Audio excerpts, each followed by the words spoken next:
Hi guys, വിഷുവിന് ആശംസകൾ നേർന്നുകൊള്ളുന്നു എല്ലാവർക്കും. അപ്പം ഇന്നത്തെ ദിവസം വിഷുവാണ്. വിഷുവായിട്ട് കാലത്ത് കുളിച്ച് കുട്ടപ്പനായിട്ട് കോയിലും പോയിട്ട് പൊട്ടൊക്കെ അടിച്ച് വന്നിരുന്നില്ലേ, കണ്ടല്ലേ? ഇന്നത്തെ ദിവസം ഈ വർഷം എല്ലാം ബെറ്ററായിട്ട് പോകണമെന്നുള്ള പ്രാർത്ഥിച്ച് കാര്യങ്ങളൊക്കെ ആയിട്ട് വന്നിരിക്കുകയാണ്.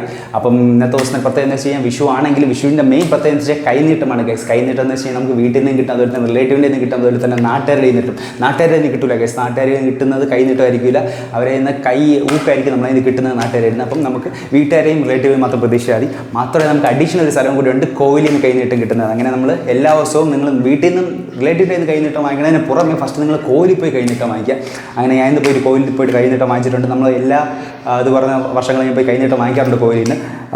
അപ്പം നമ്മൾ പിച്ചെടുക്കുന്ന നിങ്ങൾ പറയരുത്, കൈനീട്ടമാണ് ഞാൻ പറയുന്നത്. അപ്പം നമ്മളെന്ന് വെച്ച് കഴിഞ്ഞാൽ ഇന്ന് നമ്മൾ പോയിക്കെന്ന് വെച്ച് കഴിഞ്ഞാൽ ജഗതി എന്ന് എപ്പോഴും ഇങ്ങോട്ട് പോകുന്ന വഴിക്ക് ഒരു കോവിലുണ്ട്, കൃഷ്ണൻ കോവിൽ.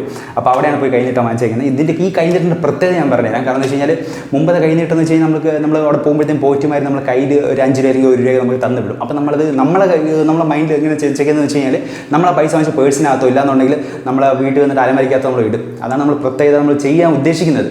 അപ്പം നമ്മൾ ഈ സാധനം വാങ്ങിച്ച് നമ്മൾ പേഴ്സിനകത്ത് ഇടുവാണെങ്കിലുള്ള ബുദ്ധിമുട്ടെന്ന് വെച്ച് കഴിഞ്ഞാൽ നമ്മളിത് ചിലവാക്കാൻ പാടില്ല എന്ന് പറഞ്ഞിട്ട് വെച്ചിരിക്കുന്ന സാധനമായിരിക്കും. പക്ഷേ നമുക്ക് 2-3 മാസം കഴിഞ്ഞ് നമ്മളതിനെ അറിയാതെ നമ്മളിത് കേസ് എന്തെങ്കിലും മുട്ടായി എന്തെങ്കിലും വാങ്ങിക്കുവാണെങ്കിൽ നമുക്ക് ചിലവായി പോകും. പക്ഷേ ഇവർ ഭീമ ഒരു കളി കളിച്ചിട്ടുണ്ട്. അതിനകത്ത് ഭീമയുടെ ബ്രാൻഡിങ് ചെയ്തിട്ട് ഒരു കൈനീട്ട് ഇറക്കിയിട്ടുണ്ട്. ഞാൻ കാണിച്ചു തരാം ഗൈസ്. ഇതുണ്ട ഭീമയുടെ വിഷു കൈനീട്ടം 1 രൂപയാണ് ഗൈസ്. ഇവർ 1 രൂപയ്ക്ക് പ്രത്യേകതയൊന്നുമില്ല, ഇവർക്ക് വലിയ പരിപാടിയൊന്നുമില്ല 1 രൂപ എന്നുള്ളത്. നമ്മളിന്ന് ഞാൻ പോയ കോവിലിൽ നിന്ന് കൂടിപ്പോയി കഴിഞ്ഞാൽ ശരി 20,000 ആൾക്കാരെങ്കിലും വരാൻ സാധ്യതയുണ്ട് ഇന്നത്തെ ദിവസം തന്നെ. ചിലപ്പോൾ ഇതിൽ 10,000 ആൾക്കാർ വരാനും സാധ്യതയുണ്ട്.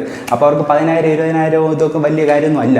പക്ഷെ അവരെ ചെയ്തൊരു നല്ല കാര്യം എന്ന് വെച്ച് കഴിഞ്ഞാൽ നല്ല രീതിക്ക് ഒരു ബ്രാൻഡ് ചെയ്തിട്ടുണ്ട്, അതുപോലെ തന്നെ ലാമിനേറ്റ് ചെയ്ത് തന്നിട്ടുണ്ട്. അപ്പോൾ ഇതിൻ്റെ പ്രത്യേകത എന്ന് വെച്ച് കഴിഞ്ഞാൽ ഈ സാധനം നമ്മളെ പേഴ്സിനകത്ത് ഒന്നും നമുക്ക് ഡ്രൈവ് ലൈസൻസ് പോലെ നമ്മൾ പേഴ്സിനകത്ത് വയ്ക്കും, ഇല്ലാന്നുണ്ടെങ്കിൽ നേരെ നമ്മൾ അലമാരിൽ ലോക്കറിനകത്തിരിക്കും. ഇത് എളുപ്പം ചിലവാകത്തില്ല, കാരണം അത് പൊട്ടിച്ചെന്നാലും നമ്മൾ എടുക്കാൻ പോകില്ല. അപ്പോൾ നമുക്കത് അടുത്ത വർഷം വരെ നമ്മൾ അലമാരിക്കകത്തോ അല്ലെങ്കിൽ നമ്മൾ പേഴ്സിനകത്തോ നമ്മൾ വെക്കുന്ന രീതിക്ക് സൂക്ഷിച്ച് വെക്കുന്ന രീതിക്കാണ് ചെയ്തേക്കുന്നത്. അതിൽ നല്ല ഒരു നന്ദി ഞാൻ അറിയിച്ചുള്ളൂ ഭീമയ്ക്ക്. അതുപോലെ തന്നെ ഭീമയ്ക്ക് നല്ല ബ്രാൻഡിങ്ങാണ്. കാരണം എന്ന് വെച്ചാൽ ഇത് നമ്മളെ പേഴ്സിനകത്തോ ഇല്ലാന്നുണ്ടെങ്കിൽ അലമാരിൽ ലോക്കറിനകത്ത് ഇരിക്കുന്നത് അവർ നല്ല കാര്യമാണ്. കാരണം എന്ന് വെച്ച് കഴിഞ്ഞാൽ ചിലപ്പോൾ നല്ല സമയം കൊണ്ട് നമുക്ക് ചിലപ്പോൾ ഈ പറയുന്ന പൈസയും കാര്യങ്ങളൊക്കെ വന്ന് ചേരുവാണെങ്കിൽ നമ്മൾ ഈ സാധനം നമ്മളൊരു മൈൻഡ് സെറ്റ് ഉണ്ടല്ലോ, നമ്മൾ ഈ സാധനം വന്നുകൊണ്ടാണ് നമ്മൾ നന്നായിട്ടുള്ളതെന്നുള്ള മൈൻഡ് സെറ്റ് നമുക്ക് കാണാം. അപ്പം ഈ സാധനം നമ്മൾ അലമാരി ലോക്കറിനകത്തോ അതുപോലെ പേഴ്സിനകത്തോ നമ്മൾ വെച്ചിട്ടുണ്ട്. അതിന് ശേഷം നമുക്ക് പൈസ വരുവാണെങ്കിൽ നമ്മളൊരു മൈൻഡ് സെറ്റ് എന്ന് വെച്ച് കഴിഞ്ഞാൽ ഇത് കാരണമാണ് വന്നതെന്ന് വിചാരിക്കും. അപ്പോൾ അവർ നേരെ ഇനി അവരെ ഇൻ കേസ് അവർക്ക് മോളോ ഇതുപോലെ തന്നെ മാരേജിൻ്റെ പേർപ്പസ് എന്തെങ്കിലും ഉണ്ടെങ്കിൽ അവർ പെട്ടെന്ന് ലോക്കറിനകത്ത് നോക്കുമ്പോൾ ഈ സാധനം കാണാം. അപ്പം അവർക്ക് മൈൻഡ് സെറ്റ് തട്ടുന്നത് വെച്ച് കഴിഞ്ഞാൽ ഭീമ ജ്വല്ലറി ഇത് വന്നതിന് ശേഷമാണ് നമുക്ക് ഈ പറയുന്ന ഐശ്വര്യം കാര്യങ്ങൾ വന്നിട്ടുള്ളതെന്ന് വെച്ചാൽ അവർ നേരെ ഭീമയെ പ്രിഫർ ചെയ്യത്തുള്ളൂ. അപ്പോൾ അങ്ങനത്തെ ഒരു സൈക്കോളജിക്കൽ മൂവാണ് ഭീമ കളിച്ചിട്ടുള്ളത്.